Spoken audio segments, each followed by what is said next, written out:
Hi friends, आप सभी को मेरा प्यार भरा नमस्कार। मैं राहुल यादव आपके अपने इस YouTube चैनल मोशन 2.0 पर आपका हार्दिक स्वागत करता हूं। तो जैसा कि आप बोर्ड पर लिखा हुआ देख पा रहे होंगे कि आज कक्षा 10 की मैथ्स की पहली क्लास होगी। जो पहले नंबर की क्लास होगी उसमें हम पहले बुक्स के बारे में देख लेते हैं कि बुक्स कौन सी होंगी। तो ये दोनों यूपी बोर्ड और सीबीएसई बोर्ड दोनों के लिए ये क्लासेस होंगी। उसके बाद जो बुक्स होंगी वो यूपी बोर्ड के लिए डॉक्टर मनोहर रे, one of the finest book for UP board. उसके बाद सीबीएसई बोर्ड के लिए हम एनसीईआरटी जो उसका बेस है। उसके बाद आर डी शर्मा के बुक से हम इन सभी को पढ़ेंगे। तो सबसे पहले हम आज शुरुआत करते हैं।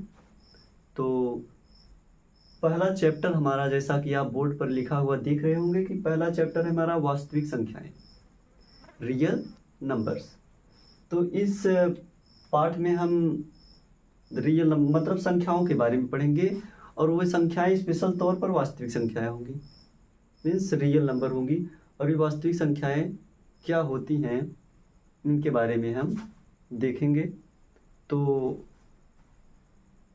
शुरू करते हैं। थोड़ा वक्त लगेगा।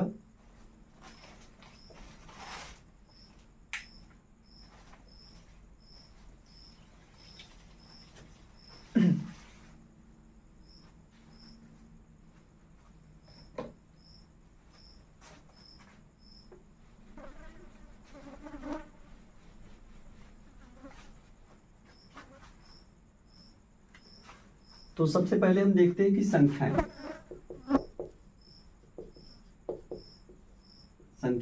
Means numbers.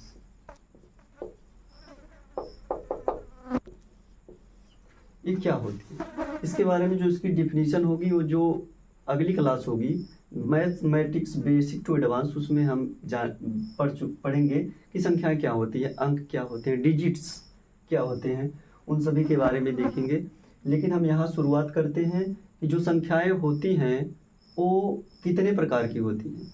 सबसे पहले तो संख्याएं हम देखेंगे कि दो प्रकार की होती हैं। कितने प्रकार की? दो प्रकार की। जो नंबर एक प्रकार होता है, जो पहला प्रकार होता है, उसमें हम देखते हैं कि वास्तविक संख्याएं।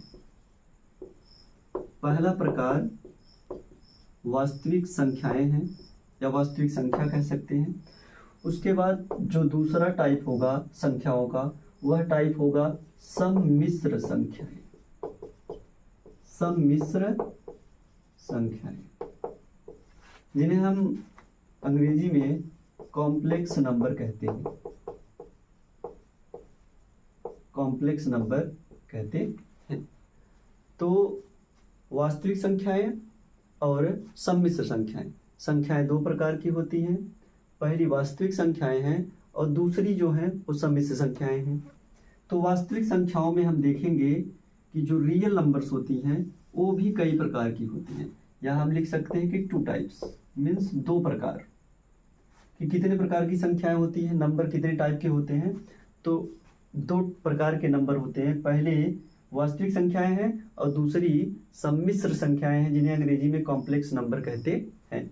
Complex number. और उसके बाद इन्हें अंग्रेजी में रियल नंबर्स कहते हैं। Real numbers. तो रियल नंबर्स और कॉम्प्लेक्स नंबर्स। तो रियल नंबर्स में हम देखेंगे कि ये कई प्रकार की होती हैं। तो कई प्रकार में हम सबसे पहले देखेंगे कि प्राकृतिक संख्याएं। प्राकृतिक संख्याएं जिन्हें नेचुरल नंबर कहा जाता है, जिन्हें नेचुरल नंबर्स कहते हैं अंग्रेजी में। हिंदी में इन्हें प्राकृतिक संख्याएं कहते हैं। और आप इनके बारे में कक्षा 6 में पढ़ेंगे कि इनकी शुरुआत जो होती है यन, इसे यन से प्रदर्शित करते हैं। इसका अंग्रेजी का जो पहला लेटर है वो यन है, तो इसे कैपिटल यन से प्रदर्शित करते हैं। और इसकी शुरुआत जो होती है 1 से होती है। 1 2 3 डॉट डॉट डॉट, कहाँ तक? इनफाइनाइट, मीन्स अनंत तक। तो ये प्राकृतिक संख्याएं पहला टाइप, जिन्हें हम यन से प्रदर्शित करते हैं।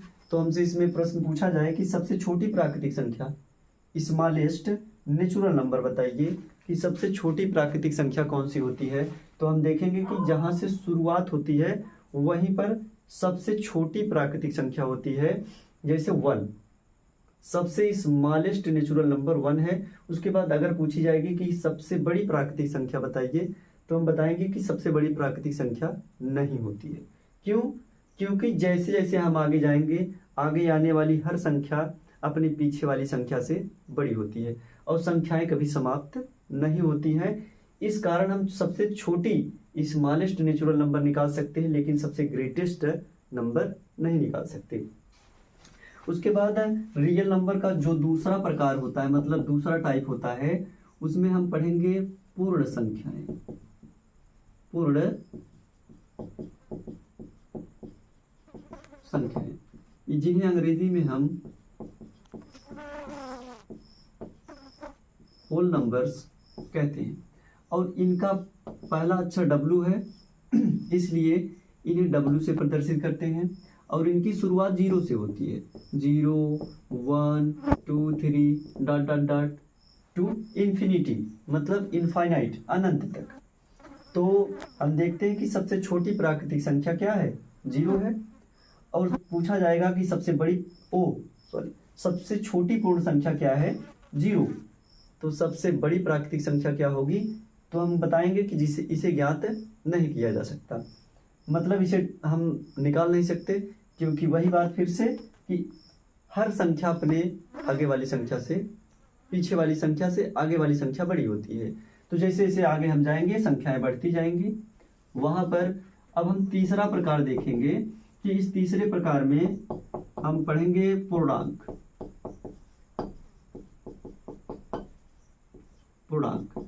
जिन्हें हम इंटीजर्स कहते हैं, और इसके सेट को, समुच्चय को, इसके समूह को, इसका जो ग्रुप होता है, उस ग्रुप को हम आई से प्रदर्शित करते हैं। इसका पहला अक्षर आई है, इसलिए हम इसे आई से प्रदर्शित करते हैं। इसमें 0 होता है बीच में, और 0 के दाईं तरफ राइट साइड 1 2 मतलब धनात्मक संख्याएं होती हैं, पॉजिटिव नंबर्स होती हैं, और उसके 0 के लेफ्ट साइड में निगेटिव नंबर होती हैं, -1 -2 इस टाइप में, डॉट डॉट, इधर भी अनंत तक उधर भी अनंत तक, मतलब इधर -इन्फिनिटी टू +इन्फिनिटी। अगर इधर देखें तो ये जो सिंबल है ये इन्फिनिटी का सिंबल है, और उसके बाद जो इधर संख्याएं हैं +इन्फिनिटी, मतलब 0 के दाईं तरफ धनात्मक पूर्णांक होते हैं, मतलब पॉजिटिव एंटीजर्स होते हैं, और 0 के लेफ्ट साइड में बाईं तरफ जो होता है निगेटिव एंटीजर्स होते हैं, मतलब ऋणात्मक पूर्णांक होते हैं, ऋणात्मक संख्याएं होती हैं। तो यह पूर्णांक तीसरा प्रकार हुआ। उसके बाद हम इसका चौथा प्रकार देखेंगे, फोर्थ टाइप। तो फोर्थ टाइप में हम देखेंगे परिमेय संख्याएं। परिमेय संख्याएं जिन्हें हम अंग्रेजी में रेशनल नंबर्स कहते हैं। रेशनल नंबर्स कहते हैं, और इसकी डिफिनीशन आप देखेंगे तो परिभाषा इसकी है कि ऐसी संख्याएं जिन्हें P/Q के रूप में लिखा जा सके उन्हें परिमेय संख्याएं कहते हैं। P/Q मीन्स जिन्हें P/Q के रूप में लिखा जा सके, और जहां Q नॉट इक्वल टू 0। अंग्रेजी में इसकी डिफिनीशन होगी कि those numbers which are written in the form of P/Q where Q not equal to 0 are called rational numbers. Means ऐसी सभी संख्याएं जिन्हें हम P/Q के रूप में लिख सके। सीधा सीधा मतलब है कि जिन्हें हम बटा, अंश बटा हर, मतलब न्यूमरेटर अपॉन डिनोमिनेटर के फॉर्म में लिख सके, वही रेशनल नंबर होती है। मतलब जिन्हें बटा के रूप में लिखा जा सके वो सभी संख्याएं परिमेय संख्याएं होती हैं। तो एग्जाम्पल में जैसे हम देखेंगे, तो एग्जाम्पल में जैसे 1/2 लिखा है, पूछा जाए कि क्या यह रेशनल नंबर है, तो हम बताएंगे कि हाँ यह रेशनल नंबर है। जैसे -2/3 लिखा है, क्या यह रेशनल नंबर है, हाँ यह भी रेशनल नंबर है। जैसे पूछा जाए कि क्या 4 रेशनल नंबर है, तो हम देखेंगे कि 4 जो है रेशनल नंबर है, परिमेय संख्या है। क्यों? क्योंकि किसी भी संख्या का जो हर होता है अगर नहीं दिया है तो हम उसे 1 मान सकते हैं। तो यह भी P/Q के फॉर्म में। तो जैसे लिखा है 0, क्या 0 रेशनल नंबर है? तो हम कहेंगे हाँ, क्योंकि 0 का जो डिनोमिनेटर मीन्स हर है नीचे वाला, उसे हम 1 मान सकते हैं या कुछ भी मान सकते हैं। 0 एक ऐसा पूर्णांक है जिसका हर मतलब नीचे वाला जो डिनोमिनेटर होता है उसे हम कुछ भी मान सकते हैं। कुछ भी मान सकने का मतलब यह है कि चाहे इसे हम 1 मान लें, 2 मान लें, 100 मान लें, 50 मान लें, 1 लाख मान लें, करोड़ मान लें, उत्तर 0 ही आना है। क्योंकि जब किसी भी संख्या से 0 में भाग देंगे तो वह 0 हो जाएगा। जैसे अगर देखें कि 0 में हम मानते हैं 50 से भाग दें तो 50 शून्य शून्य, तो तब भी शून्य आएगा, मतलब वैल्यू उसकी बदलती नहीं है। तो 0 का कुछ भी मान सकते हैं। तो इस प्रकार आप देखेंगे कि जितने पूर्णांक लिखे हैं, जितने भी पूर्णांक लिखे हैं सभी परिमेय संख्याएं होती हैं। All integers are rational numbers, सभी पूर्णांक परिमेय संख्याएं होती हैं, क्योंकि इन सभी का हम जो डिनोमिनेटर है वो 1 मान सकते हैं।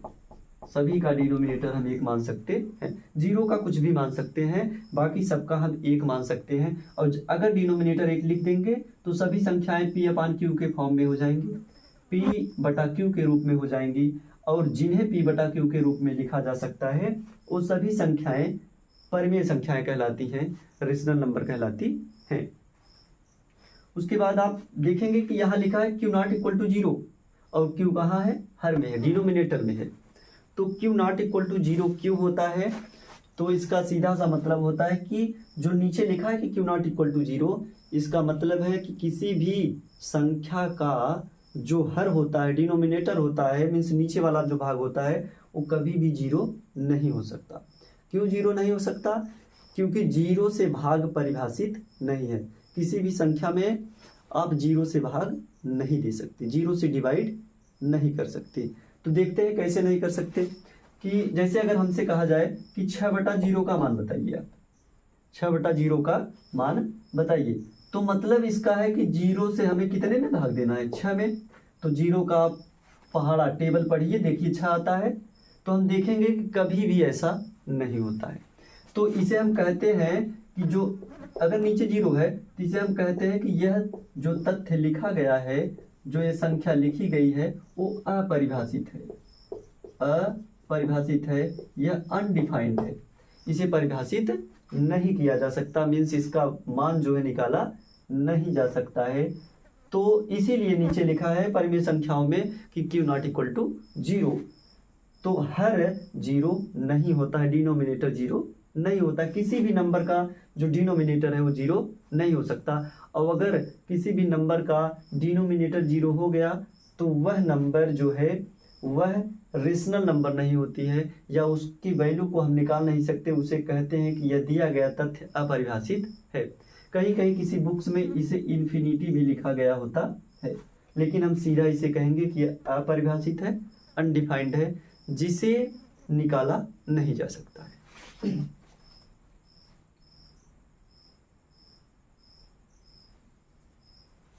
और उसके बाद एक अगला पार्ट आता है कि नंबर 5, पांचवा जो हिस्सा है, मतलब पांचवा भाग है जो वास्तविक संख्याओं का, वह है अपरिमेय संख्याएं। अपरिमेय संख्याएं जिन्हें हम अंग्रेजी में इर्रेशनल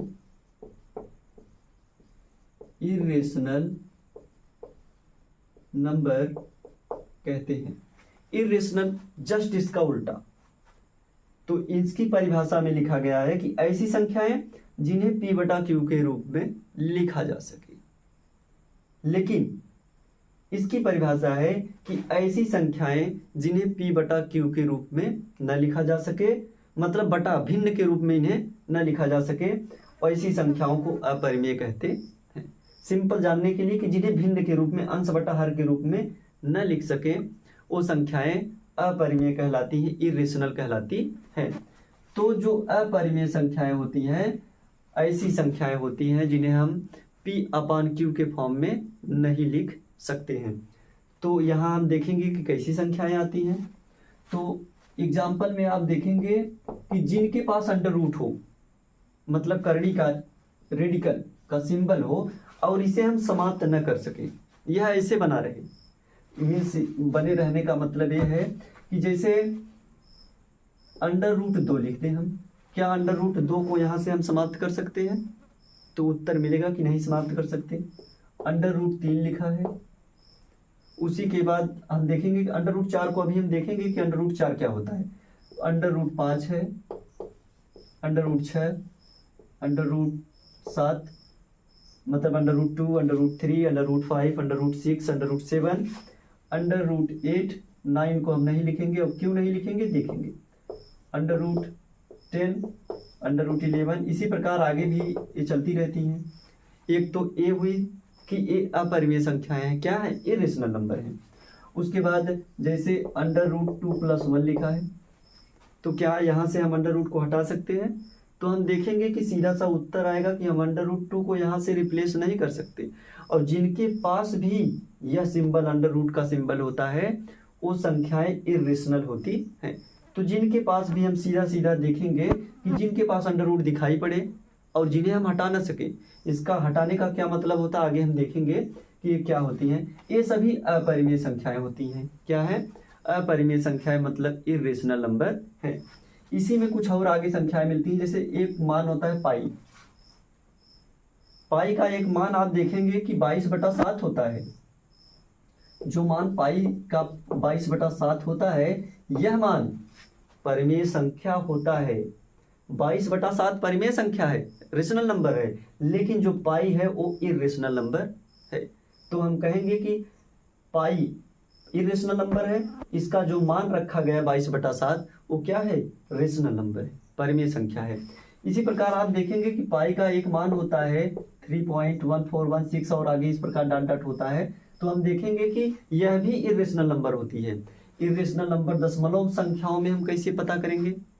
दशमलव संख्याएं अगर दी गई हों और हमें बताना हो कि दी गई संख्या परिमेय है कि अपरिमेय, मतलब रेशनल है कि इरेशनल, तो हम इसे कैसे बताएंगे? देखते हैं कि इसे हम जब इनके बारे में डिटेल से पढ़ेंगे, अभी हम इनके बारे में सभी के बारे में डिटेल से पढ़ेंगे, तो जब हम इनके बारे में डिटेल से पढ़ेंगे तो उसमें हम देखेंगे कि कौन सी दशमलव संख्याएं रेशनल होती हैं और कौन सी इरेशनल होती हैं। तो थोड़ा सा देख लेते हैं कि जैसे आप लिखा देखें 3.14, पूछा जाए कि क्या यह रेशनल नंबर है, तो आप दशमलव संख्याओं को भिन्न में बदलना जानते हैं।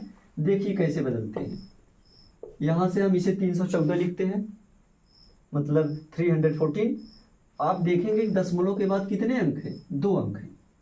तो इसका नियम होता है कि अगर दशमलव के बाद जितने अंक हैं, एक के आगे उतने जीरो, मतलब दशमलव के बाद अगर 2 जीरो हैं तो हम नीचे 100 लिखेंगे।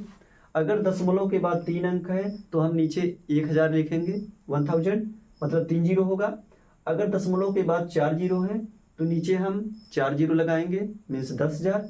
तो इस प्रकार दशमलव हट जाता है। और हम देखते हैं कि इसे हम P/Q के रूप में लिख सकते हैं।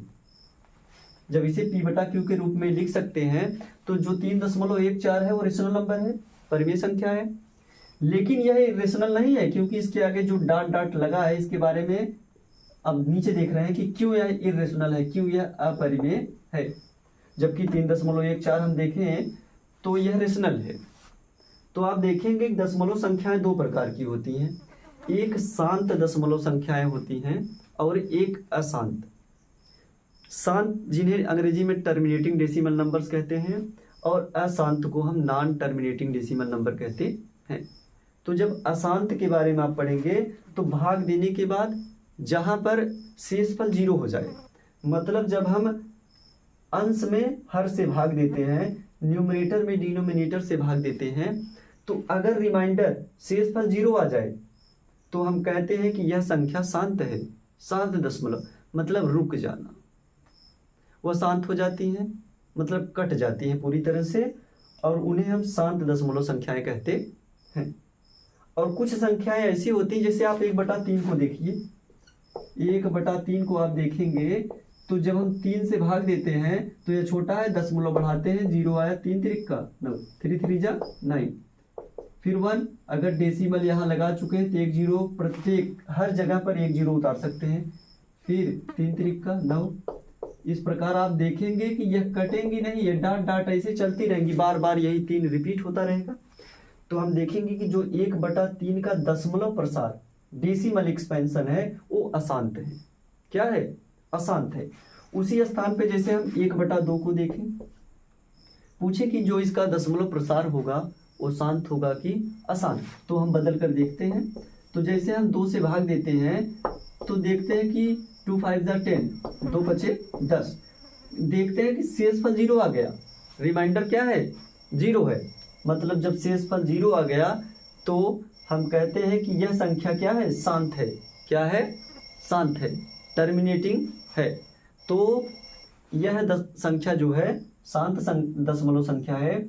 और जो शांत होती हैं वो परिमेय होती हैं, और जो अशांत होती हैं वह भी परिमेय होती हैं। लेकिन कुछ अशांत संख्याएं अपरिमेय होती हैं, इरेशनल होती हैं। वो कौन सी होती हैं?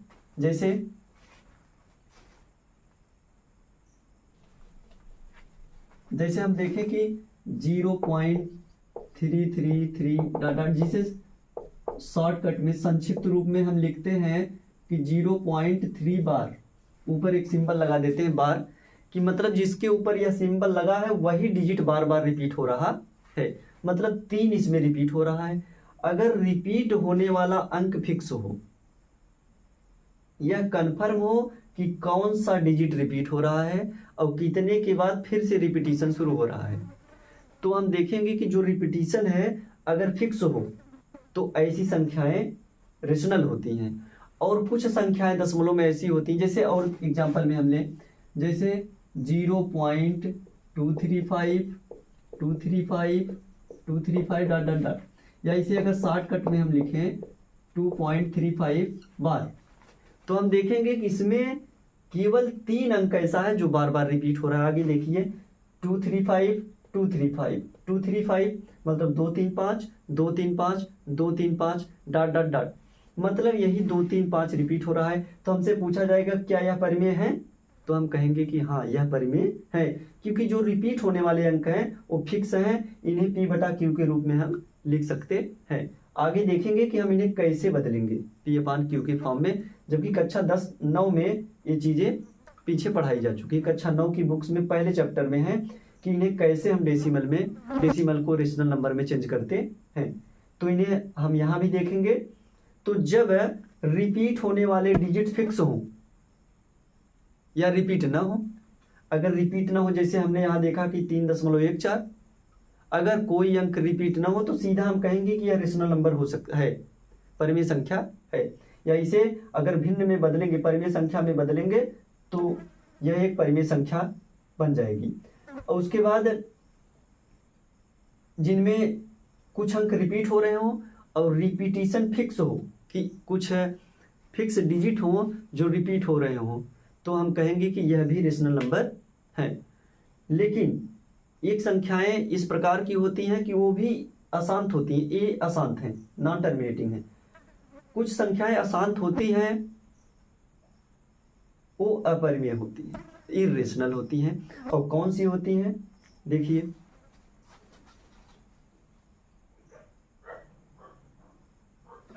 जो संख्याएं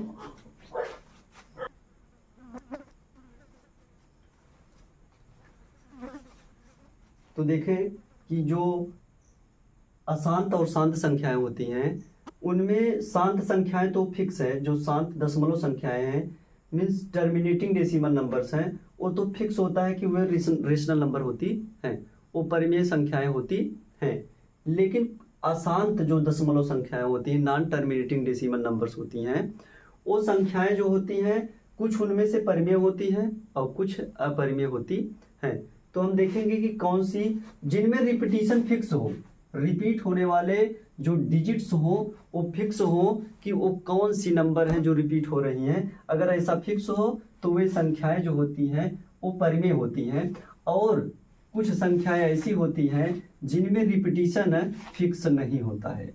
जैसे, और रिपीटिशन किन में फिक्स नहीं है? जैसे संख्या अगर लिखी हो 0.01 001 001 401 डॉट डॉट डॉट। इस प्रकार इस नंबर में अगर आप देखेंगे तो पहले 01 आता है, उसके बाद 001, फिर 001, फिर 401। तो इस प्रकार हम देखते हैं कि रिपीट होने वाले जो अंक हैं उनका क्रम बिगड़ गया। क्रम बिगड़ गया इसका मतलब कि पहले तो 01 था, उसके बाद 001, मतलब जो रिपीट होने वाले अंक हैं उनका ऑर्डर जो है वो बिगड़ चुका है। और जिनका ऑर्डर ऐसे बिगड़ जाए, ऐसी संख्याएं दशमलव संख्याएं अपरिमेय होती हैं, मीन्स इन्हें P/Q के फॉर्म में लिखा नहीं जा सकता है। तो जिन्हें P/Q के फॉर्म में न लिखा जा सके, ऐसी संख्याएं अपरिमेय होती हैं।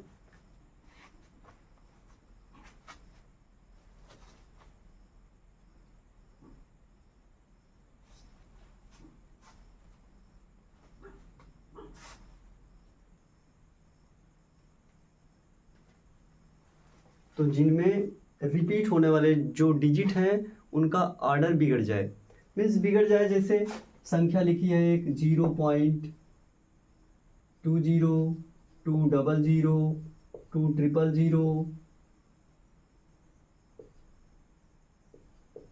4 टाइम्स 0 डॉट डॉट डॉट, कुछ इस टाइप की संख्या लिखी हो जिसमें जो रिपीट होने वाले अंक हैं वो अलग हों, मतलब पहले कुछ रिपीट हो उसके बाद कुछ। तो ऐसी संख्याएं इरेशनल होती हैं, अपरिमेय होती हैं। तो जैसा कि हमने देखा कि जो अपरिमेय संख्याएं होती हैं, इरेशनल नंबर होती हैं, वो अंडर रूट में जो लिखी हुई हो, जहां अंडर रूट मतलब करड़ी के चिन्ह को ना हटाया जा सके, वो सभी अपरिमेय होती हैं। उसके बाद कुछ ऐसी संख्याएं होती हैं जिनमें अंडर रूट भी होता है और उसके बाद एक संख्या भी लिखी होती है, ऐसी भी संख्याएं अपरिमेय होती हैं। पाई आप देख रहे हैं कि पाई क्या है, अपरिमेय संख्या है। पाई एक कैसी संख्या है, अपरिमेय संख्या है, इरेशनल नंबर है। उसके बाद हमने देखा कि जो जिनमें दशमलव के बाद रिपीटिशन न हो वो संख्याएं भी परिमेय होती हैं, रेशनल होती हैं। और जिनमें रिपीटिशन होता है, मतलब जो दशमलव के बाद रिपीट होती हैं, अशांत संख्याएं, मतलब जो एक रिपीटिंग होती है, एक नॉन रिपीटिंग डेसिमल होती हैं, मतलब शांत और अशांत संख्याएं जो होती हैं, अशांत संख्याओं में परिमेय भी होती हैं और अपरिमेय भी होती हैं। तो जिसमें हम देख चुके हैं कि क्या होती हैं, कौन सी परिमेय होती है, कौन सी अपरिमेय होती है।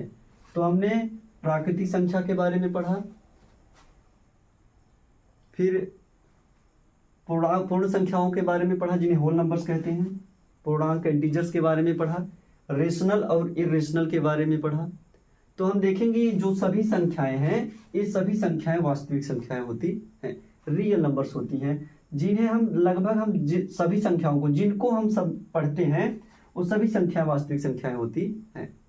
अब दूसरे नंबर पर हम आते हैं कि जो दूसरे नंबर पर संख्या लिखी है, और हाँ एक मिनट रुकिए, जैसे हमने इसमें कुछ संख्याएं नहीं देखा कि अंडर रूट में क्या सभी अपरिमेय होती हैं। तो सभी अपरिमेय में जैसे हम पूछें कि अंडर रूट 4, क्या अंडर रूट 4 अपरिमेय संख्या है कि परिमेय है, रेशनल है कि इरेशनल। तो इसमें आप देखेंगे कि अगर 4 का गुणनखंड करें, फैक्टर करें, प्राइम फैक्टर करें, तो जो पेयर बनता है, जोड़ा बनता है, उस जोड़े में से 1-2 बाहर आ जाता है, मतलब करड़ी समाप्त हो गई, अंडर रूट का चिन्ह गायब हो गया, और इसका बटा हम 1 मान सकते हैं, उसका डिनोमिनेटर 1 मान सकते हैं। तो इस प्रकार हम कहेंगे कि अंडर रूट 4 परिमेय संख्या है, न कि अपरिमेय। तो जितनी, जैसे अंडर रूट 9, तो अंडर रूट 9 को अगर हम फैक्टर करें तो 3 3 जा 9 होता, मतलब 3 3 का 9। तो इसमें इस जोड़े में से 1 बाहर आता है और नीचे 1, तो यह 3/1 और 3/1 क्या है, परिमेय संख्या है, मतलब अंडर रूट 9 क्या है, परिमेय संख्या है। इसी प्रकार जैसे हम देखें अंडर रूट 25, तो इसमें देखेंगे कि निकलकर 5/1 आएगा, अंडर रूट 16 4/1। तो इन सभी संख्याओं को देखने के बाद पता चलता है कि सभी संख्याएं कैसी संख्याएं हैं, परफेक्ट स्क्वायर नंबर, पूर्ण वर्ग संख्या।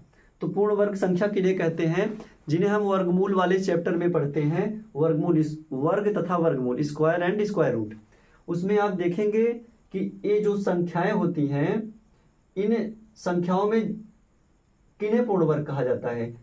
तो ऐसी संख्याएं पूर्ण वर्ग होती हैं जिनका गुणनखंड करने के बाद समान गुणनखंडों का जोड़ा बनाएं, मतलब 2 का जोड़ा 2 के साथ, 3 का जोड़ा 3 के साथ, 5 का 5 के साथ, 7 का 7 के साथ, 11 का 11 के साथ, 13 का 13 के साथ। जब जोड़ा बनाते हैं तो जोड़ा बनाने के बाद अगर कोई भी गुणनखंड शेष न बचे तो उन्हें हम कहते हैं कि ये पूर्ण वर्ग संख्याएं हैं, परफेक्ट स्क्वायर नंबर है। इन्हें हम वर्गमूल वाले चैप्टर में पढ़ेंगे तो वहां पर देखेंगे। तो इस प्रकार ये सभी संख्याएं जो है, तो क्या अंडर रूट में लिखी सभी संख्याएं अपरिमेय होती हैं? नहीं। जिन्हें हम अंडर रूट से बाहर निकाल सके वो परिमेय होती हैं, और जहां पर न निकाल सके वहां पर अपरिमेय होती है। तो इस प्रकार जो हमारी संख्याएं हुई, वास्तविक संख्या जो हुई, वह हमने 5 प्रकार में देखा। 5 प्रकार में पहला प्रकार प्राकृतिक संख्या है, जिसे नेचुरल नंबर्स कहते हैं, जो 1 से शुरू होती हैं। उसके बाद दूसरा प्रकार हमने देखा कि पूर्ण संख्याएं हैं, जिन्हें हम W से रिप्रेजेंट करते हैं, means whole numbers, the set of whole numbers is denoted by W। तो यह 0 से शुरू होती है। उसके बाद हम पूर्णांक की बात करें तो पूर्णांक का पहला अक्षर I है। अधिकतर रिप्रेजेंटेशन जो हम प्रदर्शित करते हैं, जैसे कहीं W लिख दिए, कहीं L लिख दिए, कहीं I लिख दिए, तो जो अंग्रेजी अक्षर का, जो उनके नाम का अंग्रेजी अक्षर का पहला नाम, पहला लेटर होता है, उसी से रिप्रेजेंट करते हैं। तो हम देखेंगे कि बीच में 0 होता है, और जो दाईं तरफ होता है वो धन पूर्णांक मतलब धनात्मक संख्याएं होती हैं, और बाईं तरफ 0 के ऋणात्मक पूर्णांक होते हैं। अगर हमसे पूछा जाए कि बताइए 0 धनात्मक है कि ऋणात्मक है, जो 0 लिखा गया है, जो 0 है, ये धन पूर्णांक है या ऋण पूर्णांक है, मतलब पॉजिटिव इंटीजर्स है या निगेटिव इंटीजर्स, तो हम बताएंगे कि जो 0 है न तो पॉजिटिव है न तो निगेटिव है। इसका मतलब यह है कि अगर हम कहीं लिख दे +0 या लिख दे -0, इन दोनों का मतलब होता है 0। यहाँ प्लस और माइनस से कोई भी तात्पर्य नहीं होता है, दोनों क्या है? 0 है।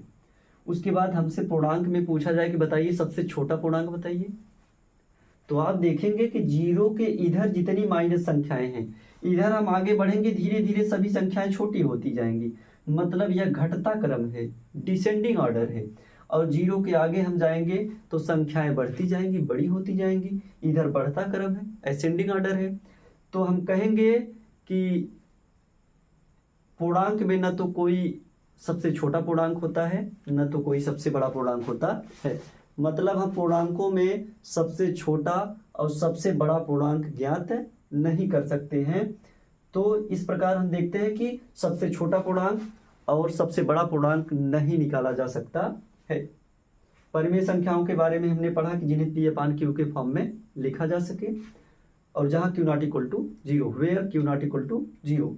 उसके बाद अपरिमेय संख्याएं, इरेशनल नंबर, इनके बारे में हमने देखा। अब हम सम्मिश्र संख्या की बात करते हैं कि सम्मिश्र संख्याएं क्या होती है, कॉम्प्लेक्स नंबर क्या होती है।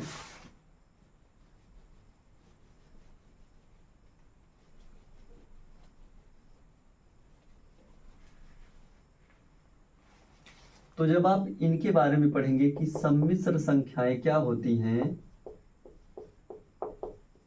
मीन्स कॉम्प्लेक्स नंबर, इसके नाम से स्पष्ट है। नाम में देखिए सम्मिश्र, मतलब ये किसी और के साथ मिली हुई होती हैं।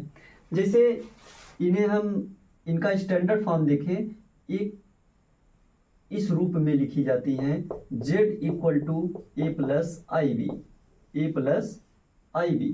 और जो I लिखा है, इसे हम ग्रीक भाषा के अक्षर आयोटा, इसे आयोटा नाम देते हैं। इसका जो मान होता है, जो इसकी वैल्यू होती है, वो √-1 होती है।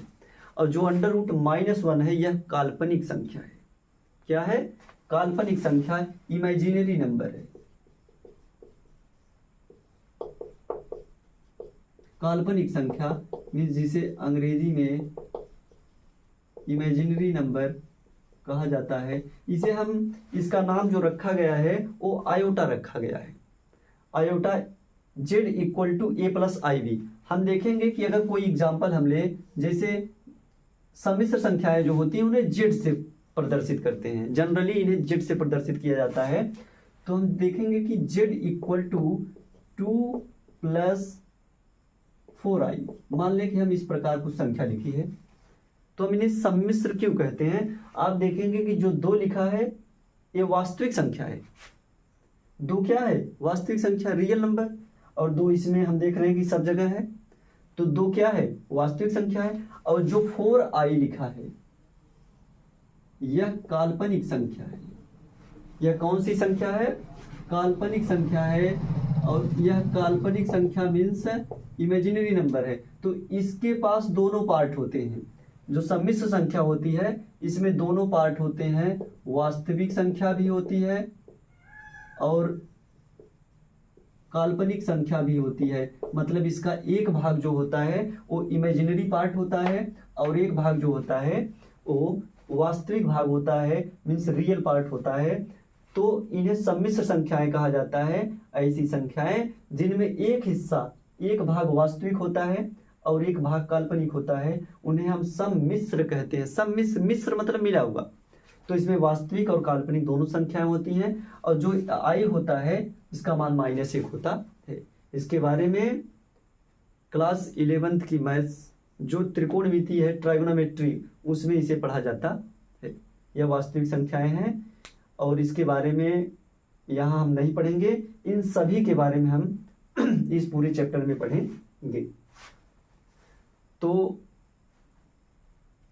इसके बाद जो क्लासेस होंगी इनके बारे में हम डिटेल में देखेंगे। तो एक बार स्क्रीनशॉट ले सकते हैं।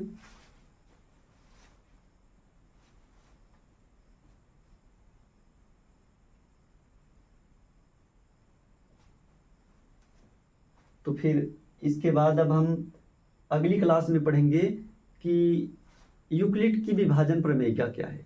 जैसा कि इस अध्याय में दिया गया है, इस पाठ में हम इस चैप्टर में देखेंगे कि हमें यूक्लिड की एक विभाजन प्रमेय क्या है, means division lemma of Euclid. उसकी सहायता से हम HCF निकालेंगे, हाईएस्ट कॉमन फैक्टर, मतलब मैसा ज्ञात करेंगे।